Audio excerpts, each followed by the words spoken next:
The Columbia Network takes pleasure in bringing you Suspense.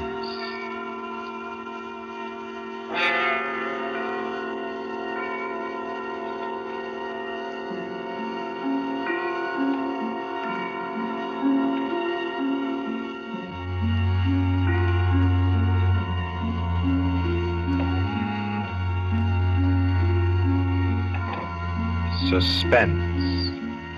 Columbia's parade of outstanding thrillers, produced by William Spear and scored by Bernard Herrmann. Notable melodramas from stage and screen, fiction and radio, presented each week to bring you to the edge of your chair, to keep you in suspense.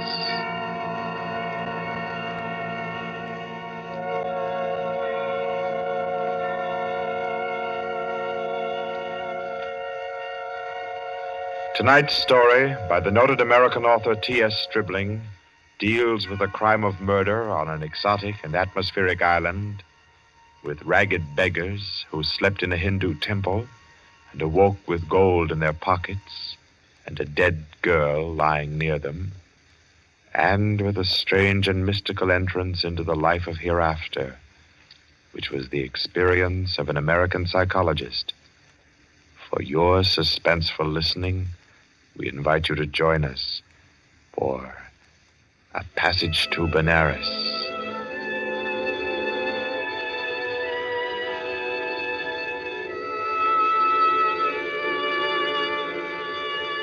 In Port Spain, in Trinidad, at 5:30 in the morning, Mr. Henry Poggioli, an American psychologist, stirred uneasily, became conscious of a splitting headache, opened his eyes in bewilderment, and then, with a shock, saw where he was. He got up, arranged his clothing. He tried with his neat psychological mind to recapture his dream, to bottle up again the little smoking wisps that still floated about within his aching head. By 7 o'clock, he had found his way back to the house of Mr. Lowe, his host in Port Spain. Lowe was already about his coffee, with an interested spoon poised above the morning paper. Ah, there you are. Good morning, Poggioli. I say, you're quiet. Didn't hear you get up at all. Have some breakfast? Oh, thanks. I've been out for a breath of air. What's the news today? Well, the new governor will arrive in Trinidad on the 12th, and, hello. Another native's killed his wife. Tell me, Poggioli, as a psychologist, why do coolies kill their wives? Oh, for various reasons, I imagine. Let's hear some of the facts. Oh, I say, this is a coincidence. Really putting on a show for you, Poggioli, on your first visit to Trinidad. How so? Well, you remember that wedding procession you and I watched last evening down at the Hindu temple? The temple? Oh, of course. The cream-colored little bride with the breastplates and the linked gold coins and the anklets and all the finery. Mm-hmm. And the bridegroom. What'd you say his name was? Budman Lal? Yes. Well, do you know what's happened? Budman Lal is in jail this morning, and his cream-colored little bride is dead, with her throat cut. No. Do they think he did it? No doubt of it. That's why he's in jail now. He always seemed like a sensible fellow, too. One of our best patrons. Which only proves my contention, Poggioli. A bridegroom of only 6 or 8 hours killing his wife without any reason at all. Oh, there's usually some reason for murder. Maybe. But I say, old boy, you're missing the point completely. How? Well, suppose you actually had gone and slept in the temple there last night. You wanted to, you know. Remember? And I said, no white man ever stays all night in a coolie temple. You remember? Yes, I remember. You said it simply isn't done. Well, if you had, Poggioli, I say, that would have been a pretty kettle, wouldn't it? Yes. Yes. Well, I'm afraid I'll be mixed up in this. Both Mr. Lal and his uncle Hiradas are clients of mine. Old Hiradas has upwards of $5 million in my bank. Hiradas? Didn't you tell me he built that temple where the murder took place? Yes. It's what the Hindus call a temple and rest house. Hiradas gives rice and tea to any traveler who comes in for the night. It's an Indian custom to help mendicant pilgrims. A rich Indian will build a temple and rest house just as you Americans erect libraries. Ah. What does it say there about the murder, though? Budman Lal, nephew of the famous Mr. Hira Das, was arrested early this morning at his home for the alleged murder of his wife, whom he married yesterday. The body was found at 6 o'clock this morning in the temple where the wedding ceremony took place. The temple attendants gave the alarm. The victim's head was severed completely from her body, and all her jewelry was gone. 5 coolie beggars who were asleep in the temple when the body was discovered were arrested. They all claimed ignorance of the crime, but a search of their persons revealed that each beggar had a piece of the bride's jewelry and a coin from her necklace. Mr. Budman Lal and his wife were seen to enter the temple at about 11 last night for the Hindu rite of purification. Mr. Lal, who is a prominent curio dealer, declines to say anything further. Doesn't tell you very much, does it? Not much. What do you make of those beggars? Oh, that's simple enough. Those devils laid in wait inside the temple until the husband went out and left his wife. Then they murdered her and divided the spoil. Ah, but she had enough bangles and geegaws to give a dozen to each man. Yes, you're quite right, Pajoli. That's a fact. Why should they continue sleeping in the temple after they'd killed her if they did murder her? Well, why shouldn't they? They knew they'd be suspected, and they couldn't get off the island without capture, so they thought might as well lie down again and go back to sleep. You may be right, Lo, but that doesn't look like the solution to me. Well, I'm satisfied that's how it occurred. You mean the beggars killed her? Mm-hmm. Well, I don't think so. I rather fancy that the actual murderer took the girl's jewelry and went about the temple thrusting a bangle and a coin in the pockets of each of the sleeping beggars to lay a false scent. Oh, come now. That's laying it on a bit too thick, Pajoli. My dear Lo, that's the only possible explanation for the coins in the beggars' pockets. I say, oh, boy, you've had lots of experience in these things. Come along with me, and we'll go up and see Mr. Hira Das and see if we can't help his nephew. I'll be glad to. But we'll go to the temple first. Then we'll call on Mr. Hira Das.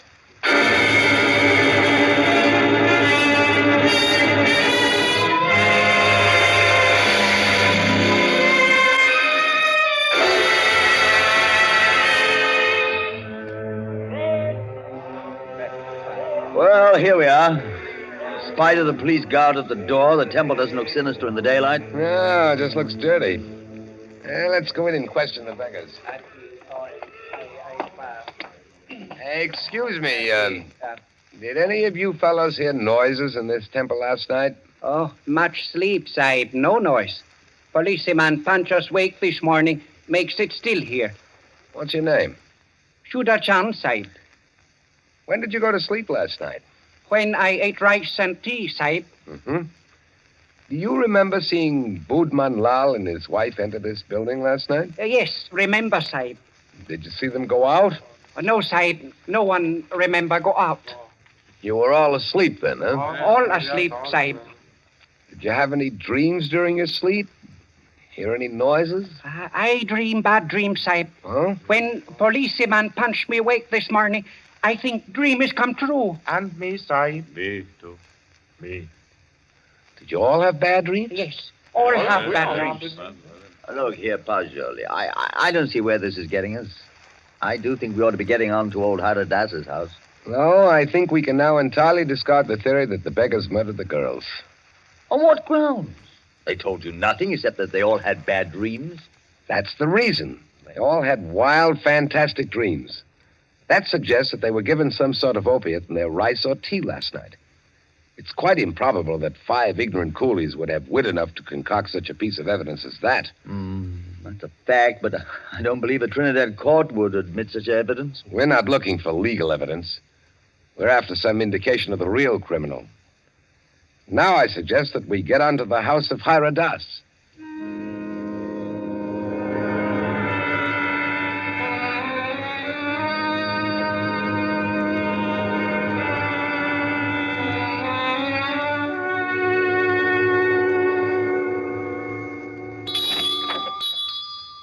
Please come in, gentlemen. I've been expecting you. Please be seated. Thank you. Thank you. A most mysterious murder, and the life of my poor nephew will depend upon your exertions, gentlemen. Tell me, what do you think of the beggars that were found in the temple with the bangles and coins? Well, I'm afraid my judgment of the beggars will disappoint you, Mr. Hyradas. Huh? My theory is that they're innocent of the crime. Really? Why do you say that? Because they told me of dreams they had. And all their dreams were very nearly identical. You are not English, sir. No Englishman would have thought of that. No, I'm American with a backlash sprinkling of Italian. My name's Paggioli. What is your profession, Mr. Paggioli? You are a detective. No, Mr. Das. I'm a psychologist. Ah, your soul is at least groping after knowledge. However, it gropes as a blind worm, Mr. Paggioli, and we must find the criminal who committed this crime, and thus restore my nephew Boodman Lal to liberty. You can imagine what a blow this has been to me after I arranged this marriage for my nephew. You did arranged a marriage for a nephew who was in his 30s? Yes, Mr. Paggioli. I wanted him to avoid the pitfalls into which I fell. He was unmarried, and he'd already begun to add dollars to dollars. I did the same thing. And now, look at me. An empty old man in a foreign land. What good is this house where men of my own kind can't come and sit with me, and when I have no grandchildren to romp and play? No. I've piled up dollars and pounds. I've eaten the world, Mr. Paggioli, and found it bitter. Now here I am, an outcast. Then why don't you go back to India, Mr. Hyradas? Why, Mr. Paggioli, my mind is half English. If I should return to Benares, I'd walk about thinking what the temples cost. How much was the value of the stone set in the eye of Krishna's image? If I would ever be one with my own people again, Mr. Paggioli, I must leave this Western mind and body here in Trinidad. That's very interesting and moving, but we were discussing your nephew, Boodman Lal. Wait. In searching for the criminal, I would suggest you look for a moneyed man. Let me tell you my suspicions, and you can work out the details. What are they? I went out of the temple this morning to have the body of my poor murdered niece brought here to my villa for burial. I talked to the 5 beggars, and they told me there was a 6th sleeper in the temple last night. Was there indeed? Yes, Mr. Lowe. A white man. A white man? Yes, Mr. Lowe. All 5 of the coolies and my man, Guka, told me it was true. But, Mr. Hyradas, decapitation is not an American mode of murder. American? I was speaking generally. I mean, a white man's method of murder. That is indicative in itself. I meant to call your attention to that point. It shows the white man was a highly educated man who had studied the mental habits of other peoples than his own. So he was enabled to give the crime an extraordinary resemblance to a Hindu crime. But what motive could a white man have? Possibly robbery, Mr. Paggioli. Or if he were a very intellectual man, he might have murdered the poor child by way of experiment. A murder for experiment? Yes, Mr. Lowe. To record the psychological reaction. Why, I can't entertain such a theory as that, Mr. Hyradas. Oh, no. It is too far-fetched. However, it is worth investigating, is it not? Yes, but I'll begin my investigations with the man Guka. By all means, Mr. Paggioli. And in your investigations, gentlemen, hire any assistance you may need. Draw on me for any amount. I want my nephew exonerated, and above all things, I want the real criminal apprehended and brought to the gallows.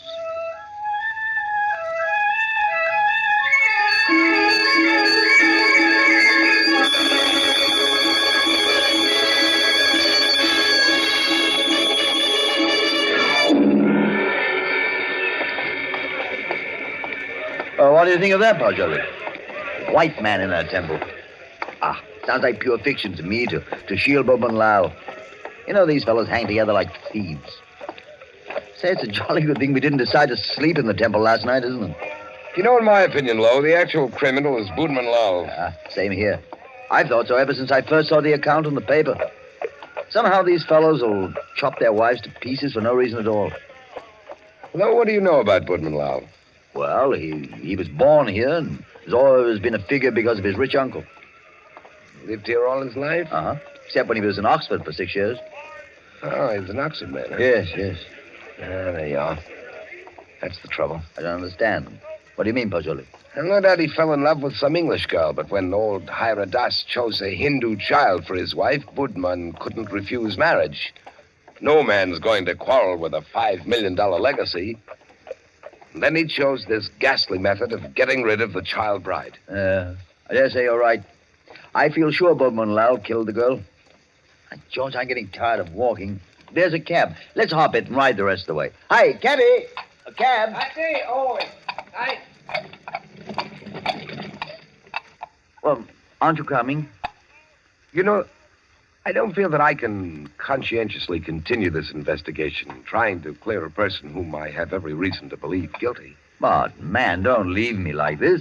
At least come as far as police headquarters with me and explain your theory about Guka, the temple keeper, and the rice. Well, I thought I'd go back to your cottage and pack my things. Pack your things? Oh, your boat doesn't sail until Friday. Yes, I know, but there's a daily service to Curacao. It struck me to go there. Oh, now, come. You can't run off like that just when I've stirred up an interesting murder mystery for you to unravel. Why, Pajoli, you ought to appreciate my efforts as a host more than that. Well, all right, then. To the police station. Yes, sir. Halt it. Right up. Bye-bye.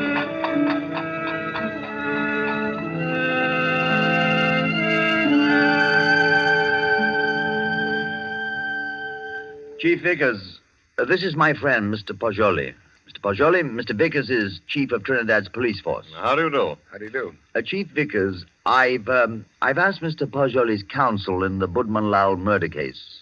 He's already developed a theory as to who is the actual murderer of Mrs. Boudman Lau. So have I. Now, in this matter, Chief Vickers, I want to be perfectly frank with you. I'll admit we're in this case in the employ of Mr. Hiradas and are making an effort to clear his nephew, Boudman Lau.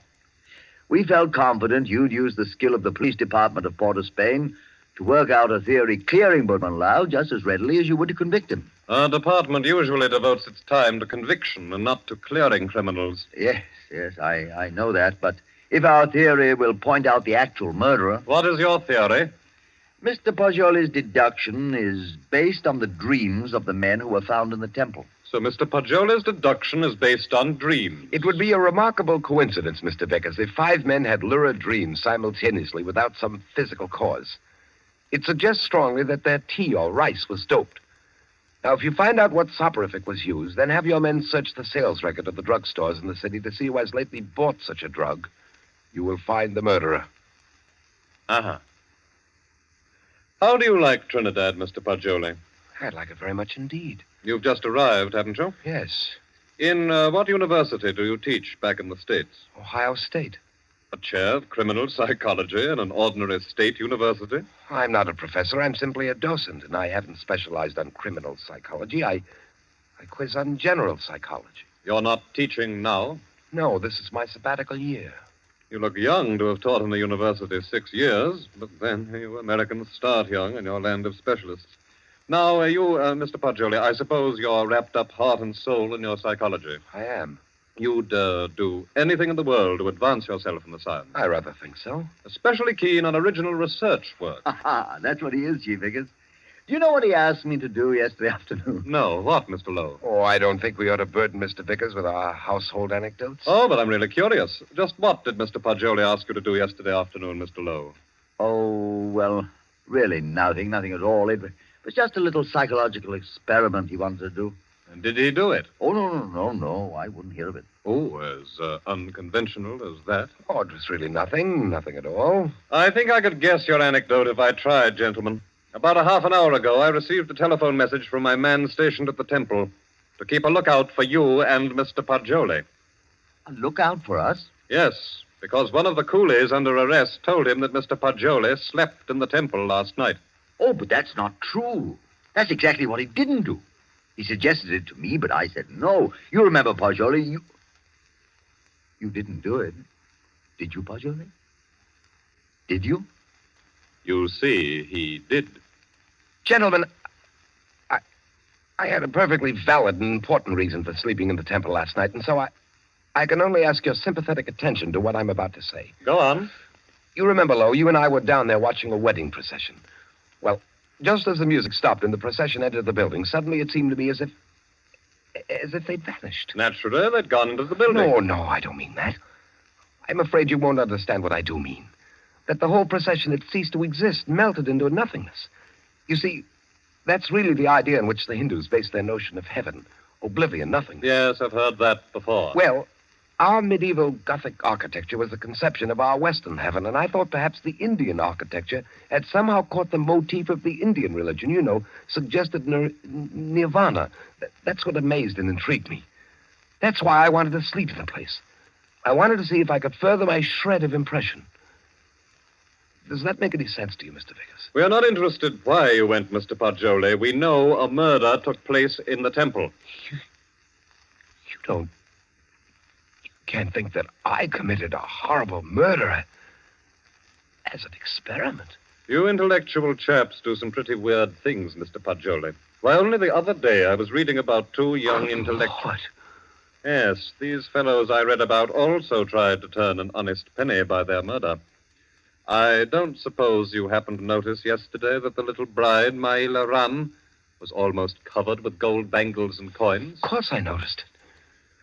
But I had nothing whatever to do with her. I did sleep in the temple. By the way, you say you slept on a rug just as the coolies did.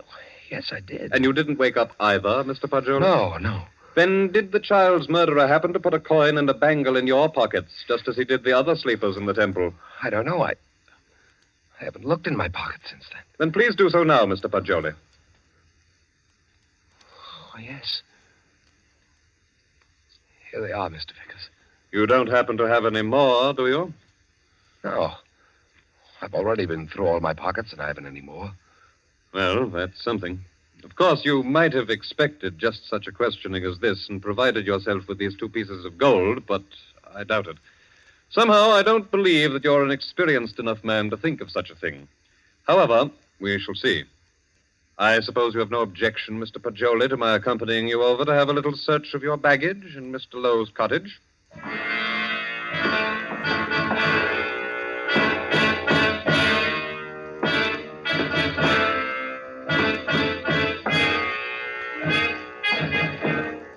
Now then, Mr. Poggioli, be so kind as to open your trunk.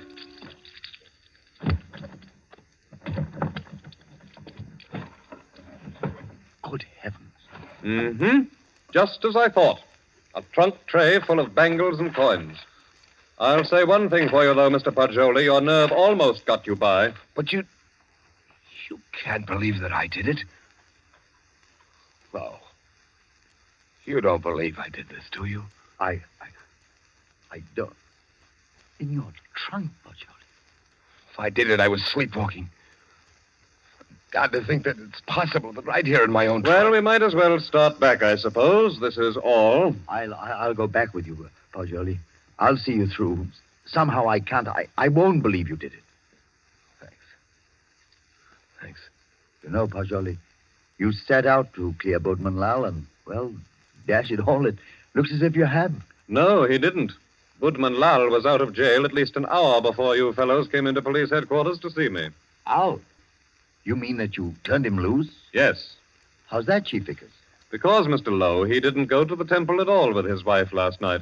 He went down to Queen's Park Hotel and played billiards till 1 o'clock.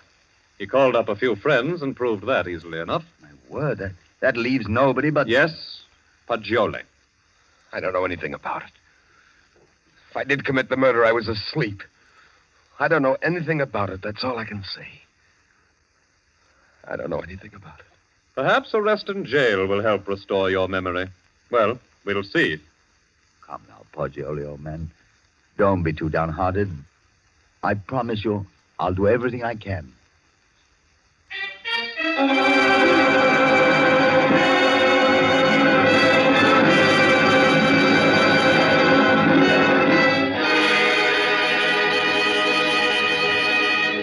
In the case against Henry Poggioli, having been duly tried by a jury of your peers who have been found guilty and by the powers invested in me, I herewith sentence you to be hanged by the neck until you are dead.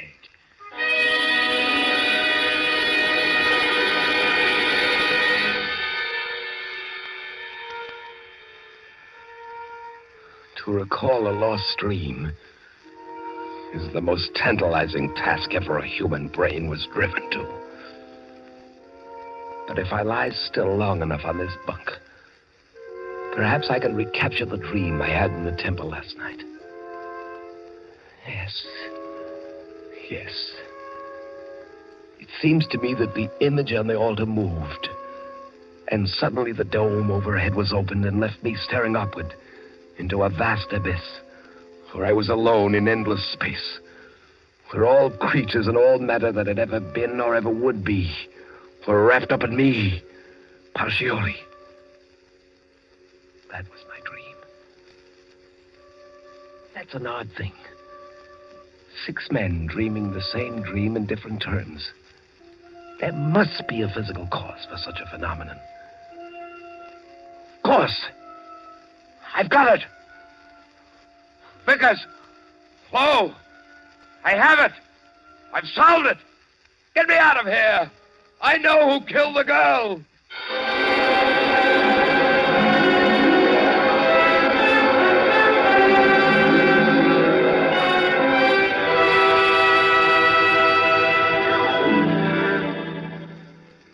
What is it, my friend?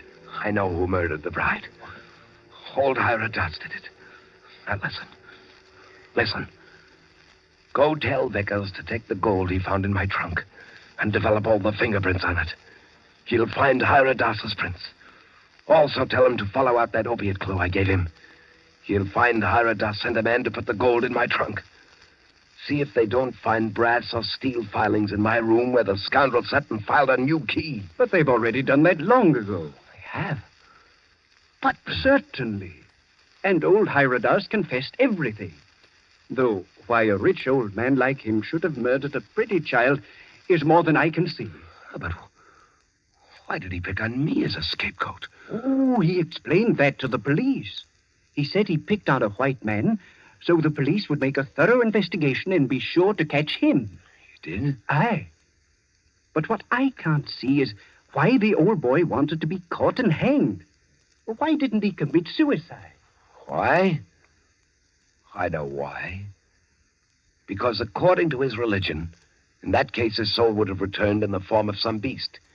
He wanted to be slain because he expects to be reborn instantly in Benares, with little Maila Ran as his bride instead of his nephews.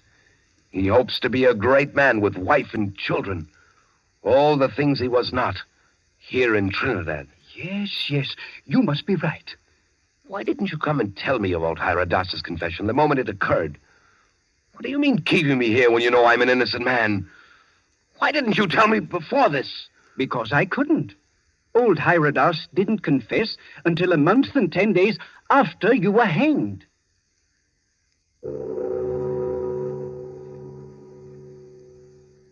So ends A Passage to Benares, T.S. Stribling's tale of mysterious death and death mysterious. This was tonight's story of Suspense. Suspense is produced by William Spear. John Dietz was our guest director this evening. Tonight's radio drama was written by Carol Case and scored by Bernard Herrmann. Paul Stewart was Poggioli, Barry Kroger was Mr. Hyrodas, and Horace Brem played Mr. Lowe. Others in the cast were Alan Hewitt and Guy Rep. Next week at this time, Columbia will bring you another selected story from the world's great literature of thrills, another study in suspense.